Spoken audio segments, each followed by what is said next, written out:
Hello నమస్తే. నేను journalist YNR. రాజకీయ పార్టీల నాయకులు మాటలు మార్చటం అనేది చాలా సాధారణమైన విషయం. చాలా సందర్భాలలో అనేక మంది రాజకీయ నాయకులు మాటలు మారుస్తూ ఉంటారు. ముందు మాట్లాడిన మాటకు, ఆ తర్వాత మాట్లాడిన మాటలకు వ్యత్యాసం ఉండడం చాలా సందర్భాల్లో గమనిస్తూ ఉంటాం. పార్టీలకు సంబంధించిన విధానాలను కూడా మార్చుకోవడం కూడా చాలా సందర్భాల్లో చూస్తూ ఉంటాం.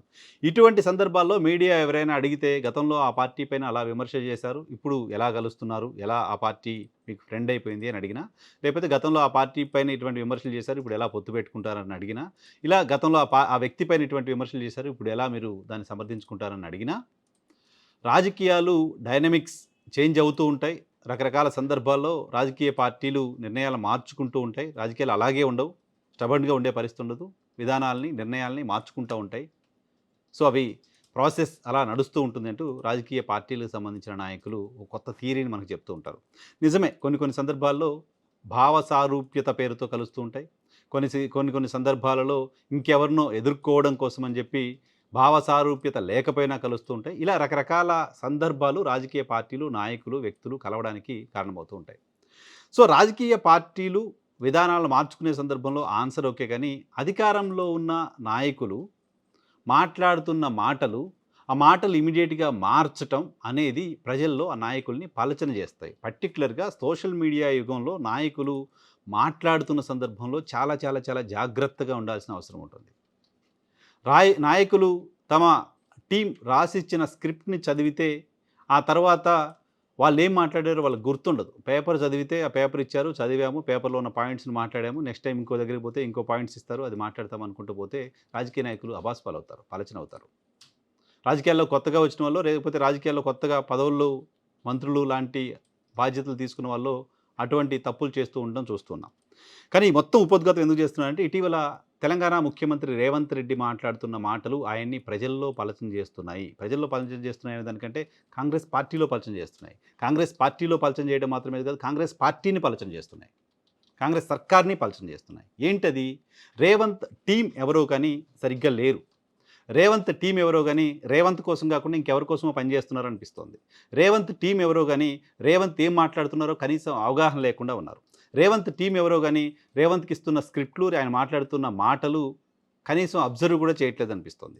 బయట నుంచి కొంతమంది మీడియా పర్సన్స్, సాధారణ ప్రజలు, సోషల్ మీడియా యాక్టివిస్టులు చూసిన స్థాయిలో కూడా ముఖ్యమంత్రి ప్రసంగాల్ని, ముఖ్యమంత్రి వ్యాఖ్యల్ని కనీసం వాళ్ళు గమనించట్లేదు అనిపిస్తోంది. ముఖ్యమంత్రి పీఆర్ టీం కావచ్చు, ముఖ్యమంత్రి స్ట్రాటజీ టీం కావచ్చు, ముఖ్యమంత్రికి సంబంధించి చుట్టూ ఉండే మొత్తం యంత్రాంగం కావచ్చు, ఏం చేస్తున్నారో కూడా తెలియట్లేదు. అరే, ఇలా ఎలా మాట్లాడుతున్నారు ఆయన అని అనిపిస్తోంది.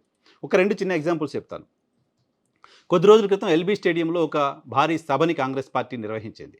ఆ సభలో ముఖ్యమంత్రి రేవంత్ రెడ్డి ఓ సవాల్ చేశారు నరేంద్ర మోదీకి, కేసీఆర్‌కి, కేటీఆర్‌కి. ఎవడొస్తారో రండి, చర్చిద్దాం. కేసీఆర్ వస్తారా, కేటీఆర్ వస్తారా, నరేంద్ర మోదీ వస్తారా, కిషన్ రెడ్డి వస్తారా, ఇంకేదో ఇలాంటి పేర్లు చదివారు. అటువంటి చదివిన సందర్భంగా తెలంగాణలో మాజీ మంత్రి, బీఆర్ఎస్ వర్కింగ్ ప్రెసిడెంట్ కేటీఆర్ ముఖ్యమంత్రి సవాల్ని స్వీకరించి, మీరు అసెంబ్లీ పెడితే అసెంబ్లీకి వస్తాము, లేదు అంటే ప్రెస్ క్లబ్కైనా వస్తాము, మీకు 2 రోజులు సమయం ఇస్తున్నాను దానికి సంబంధించి ప్రిపేర్ అవ్వడానికి, నేను ప్రెస్ క్లబ్కి వస్తున్నానంటే ఆయన ప్రెస్ క్లబ్కి వెళ్ళి కూర్చున్నారు. ఈయన ప్రెస్ క్లబ్కి వెళ్ళి కూర్చున్న సందర్భంగా ముఖ్యమంత్రి ఢిల్లీలో ఉన్నారు. ముఖ్యమంత్రి ఢిల్లీలో ఉన్నారని తెలిసి కేటీఆర్ ప్రెస్ క్లబ్కి పోయారు. కేటీఆర్‌కి చర్చించే ఉద్దేశం లేదు అంటూ కాంగ్రెస్ పార్టీకి సంబంధించిన నాయకులు కొంతమంది ఇక్కడ మాట్లాడారు. మాట్లాడడం మాత్రమే కాదు, అసెంబ్లీకి రావాలి కానీ ప్రెస్ క్లబ్కి పోవడం ఏంటి, ప్రెస్ క్లబ్ ఒక తాగుబోతుల క్లబ్బు తరహా వ్యాఖ్యలు కూడా చేశారు కొంతమంది నేతలు. సో, అసెంబ్లీకి వస్తే మాకు మైక్ కట్ చేయకుండా మైక్ ఇస్తామంటే మేము అసెంబ్లీకి రావడానికి కూడా సిద్ధంగా ఉన్నామంటూ బీఆర్ఎస్ పార్టీకి సంబంధించిన నాయకులు మాట్లాడారు. ఈ వివాదం ఇలా నడుస్తూ ఉండగా, ఈ విమర్శలు ప్రతి విమర్శలు ఇలా ఉండగా, ఢిల్లీ కేంద్రంగా ముఖ్యమంత్రి రేవంత్ రెడ్డి అసలు నేను ఎక్కడ సవాల్ చేశాను, సవాలే చేయలేదు కదా అన్నారు ఆయన.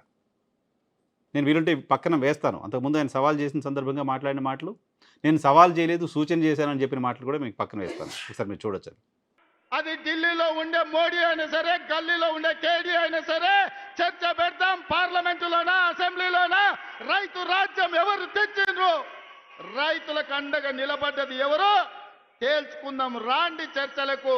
కేసీఆర్ వస్తాడు, కేటీఆర్ వస్తాడు, కిషన్ రెడ్డి వస్తాడు, నరేంద్ర మోడీ వస్తాడు.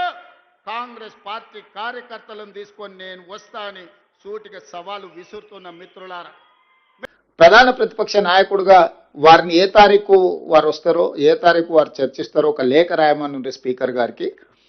తక్షణమే ప్రభుత్వం స్పందించి శాసనసభ సమావేశాలను ఏర్పాటు చేసుకుందామని నేను వారికి సూచన చేయడం జరిగింది, సవాల్ విసరలే.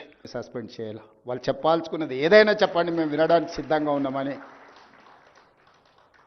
పార్లమెంట్ డెమోక్రసీని నేను సంపూర్ణంగా విశ్వసిస్తాను, వాళ్ళు చెప్పాలి.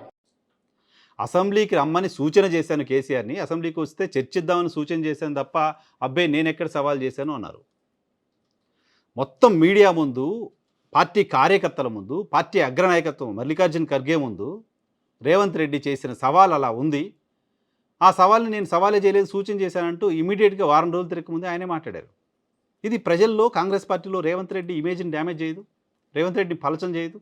ఈ పార్టీ కార్యకర్తలు కూడా అరే మా నాయకుడు మా ముందే కదా సవాల్ చేశాడు, తర్వాత కేటీఆర్ ఎక్కడికి పోతే నేను సవాల్ చేయలేదు సూచన చేశానని చెప్తాడేంటి అని అనుకోరు. అప్పుడు పార్టీకి, ప్రభుత్వానికి, వ్యక్తిగతంగా రేవంత్ రెడ్డికి ప్రతిష్టకు దెబ్బ తగలదు. రేవంత్ రెడ్డి చుట్టుపక్కల ఉన్న టీం ఏం చేస్తున్నారు మరి? రేవంత్ రెడ్డి చుట్టుపక్కల ఉన్న టీం ఏం అలర్ట్ చేస్తున్నారు?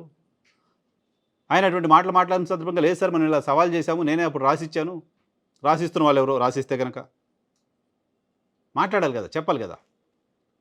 సరే అది పాత ఎపిసోడ్, ఇప్పుడు ఎందుకు చెప్తున్నారు వైఎన్ఆర్ అంటే ఈరోజు లేటెస్ట్గా ఇంకో ఎపిసోడ్ ఉంది. ఈరోజు ఎపిసోడ్ ఏంటి అంటే జైపాల్ రెడ్డి గారికి సంబంధించిన ఒక కార్యక్రమం మీద హైదరాబాద్లోని ఒక ప్రైవేట్ హోటల్లో జరిగింది. ఆ కార్యక్రమానికి ముఖ్యమంత్రి రేవంత్ రెడ్డి వెళ్ళారు. ముఖ్యమంత్రి రేవంత్ రెడ్డి అక్కడికి వెళ్ళి జైపాల్ రెడ్డి గారి గురించి మాట్లాడుతూ నిజంగానే జైపాల్ రెడ్డి గారు ఉత్తమ పార్లమెంటేరియన్గా అవార్డులు అందుకున్నారు, బెస్ట్ పార్లమెంటేరియన్గా దేశం ఆయన్ని కితాబిస్తూ ఉంది. పార్లమెంటరీ చర్చల్లో ఆయన మాట్లాడిన తీరు, ఆయన రేజ్ చేసిన పాయింట్స్ చాలామంది ఇప్పటికీ గుర్తు చేస్తూ ఉంటారు. సీనియర్ పార్లమెంటేరియన్గా, బెస్ట్ పార్లమెంటేరియన్గా ఆయనకి అవార్డ్స్ కూడా ఉన్నాయి. అటువంటి ఆయన గురించి మాట్లాడుతూ ప్రజాస్వామ్య సాంప్రదాయాల గురించి మాట్లాడుతూ సభలో సభ్యుల హక్కులని కాపాడాల్సిన బాధ్యత ఉంది, నేను ముఖ్యమంత్రి అయిన తర్వాత తెలంగాణ శాసనసభలో సస్పెన్షన్సే లేకుండా చేశాను అని మాట్లాడారు ముఖ్యమంత్రి రేవంత్ రెడ్డి. ముఖ్యమంత్రి రేవంత్ రెడ్డి గారికి మరి ఈ స్పీచ్ ఎవరిచ్చారో, ఈ పాయింట్స్ ఎవరిచ్చారో తెలియదు. ముఖ్యమంత్రి రేవంత్ రెడ్డి గారు ఈ 1 year కాలంలో అసెంబ్లీలో ఏం జరిగిందో, ఏడాది కాలమే అయింది, 10 ఏళ్ళు అయింది, మొన్న ఎప్పుడో జరిగింది మర్చిపోయాను చెప్పడానికి కూడా లేదు, ఏడాది కాలమే అయింది. ఈ ఏడాది కాలంలో అసెంబ్లీ జరిగిన రోజులే ఒక 60-70 రోజులు ఉంటుంది. 60-70 రోజులు కూడా లేదు, 50 రోజుల కంటే ఎక్కువ లేదు. ఈ 50 రోజుల్లో అసెంబ్లీలో జరిగిన బిజినెస్ ఏంటో కూడా ముఖ్యమంత్రికి తెలియకపోతే ఎలా? మాజీ మంత్రి జగదీష్ రెడ్డిని శాసనసభ నుంచి సస్పెండ్ చేశారు కదా, మాజీ మంత్రి జగదీష్ రెడ్డిని శాసనసభ నుంచి సస్పెండ్ చేశారు కదా. మేము ఏడాది కాలంలో ఎవరిని సస్పెండ్ చేయలేదంటూ ఆన్ రికార్డ్ మీడియా ముందు ఎలా మాట్లాడుతున్నారు రేవంత్ రెడ్డి గారు? ప్రజల ముందు ఉంది, సోషల్ మీడియాలో ఉంది జగదీష్ రెడ్డి సస్పెన్షన్. ఆ తర్వాత చాలా పెద్ద వివాదమైంది, దాని మీద రకరకాల పొలిటికల్ స్టేట్మెంట్స్ చూసాం, అటువైపు నుంచి ఇటువైపు నుంచి అంత పెద్ద చర్చ జరిగి తెలంగాణ ప్రజల్లో కూడా ఆ ఇష్యూ అంతా వెళ్ళిన తర్వాత నేను ఎవరిని సస్పెండ్ చేయలేదని చెప్తే మీరు పలచన అయిపోరు. రేవంత్ రెడ్డి ఏం మాట్లాడుతున్నాడు, ఎందుకు ఇలా తయారయ్యాడు అని అనుకోరు. మీ మాటలకు సంబంధించిన క్రెడిబిలిటీ పెంచుకోవడం కదా చేయాలి. ఓ ముఖ్యమంత్రి స్థాయి వ్యక్తి చేసే ప్రకటనకు సంబంధించి, ముఖ్యమంత్రి స్థాయి వ్యక్తి మాట్లాడుతున్న మాటలకు సంబంధించి చెక్స్ అండ్ బ్యాలెన్సెస్ కనీసం మీ టీం ఎలాగో చేయట్లేదు, మీరైనా చేసి ఉండాలి కదా. రేవంత్ రెడ్డి రాజకీయాల్లో చాలా చురుకైన వ్యక్తి. రేవంత్ రెడ్డి రాజకీయాలలో చాలా చురుగ్గా, యాక్టివ్గా, స్పీడ్గా ఎదుగుతూ వచ్చిన వ్యక్తి. రేవంత్ రెడ్డి ప్రెస్ కాన్ఫరెన్స్లు పెడుతున్న సందర్భంగా మేము వ్యక్తిగతంగా చూసాం. ఆయన ఇనీషియల్గా పొలిటికల్ కెరీర్ స్టార్ట్ చేసిన సందర్భంగా ప్రెస్ కాన్ఫరెన్స్లకి ఎంత ప్రిపేర్ అవుతారో, ప్రెస్ కాన్ఫరెన్స్లో మాట్లాడే పదాల పట్ల ఎంత జాగ్రత్త తీసుకుంటారో, ఏమేమి మాట్లాడాలి అనే బుల్లెట్ పాయింట్స్ ఎలా ప్రిపేర్ చేసుకుంటారో చూసాం. సో అంత జాగ్రత్తగా, అంత ప్రిపేర్డ్గా ప్రెస్ కాన్ఫరెన్స్లకే వెళ్ళిన రేవంత్ రెడ్డి ఈరోజు ముఖ్యమంత్రిగా తనను తాను నవ్వుల పాలు చేసుకుంటున్నట్లుగా మాట్లాడుతున్నారు. ఆయన పని ఒత్తిడిలోనో, ఆయన బిజీ షెడ్యూల్లోనో మొన్నేం మాట్లాడానో ఈరోజు గుర్తుండకపోవచ్చు, కానీ ఆయన టీం ఏమైపోయింది, ఆయన టీంకి ఎందుకు తెలియట్లేదు? ఏడాది కాలంలోనే ప్రజల్లో ఇంత పలచన అవుతే రాబోయే రోజుల్లో ఇంకా పలచన అయ్యే ప్రమాదం ఉంటుంది. కాంగ్రెస్ పార్టీకి, ప్రభుత్వానికి కూడా ఇబ్బంది అది. రేవంత్ రెడ్డి ఇమేజ్కి కూడా డ్యామేజ్ అది.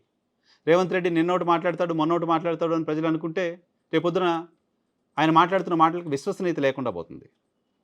ఒక కామెడీ మెటీరియల్గా రేవంత్ రెడ్డి స్పీచెస్ మిగిలిపోయే ప్రమాదం ఉంది. కాంగ్రెస్ పార్టీకి కూడా ప్రమాదం. కాబట్టి రేవంత్ పక్కన ఉన్న టీం గమనించండి, రేవంత్ రెడ్డి కూడా పక్కనున్న టీం ఏం చేస్తుందో కనీసం గమనించండి. మీ స్పీచ్లో ఒకసారి మీరు వింటే, మీ స్పీచ్లో మీరు మాట్లాడింది ఏంటో మీరు వింటే కనీసం మీకు అది అర్థమవుతుంది.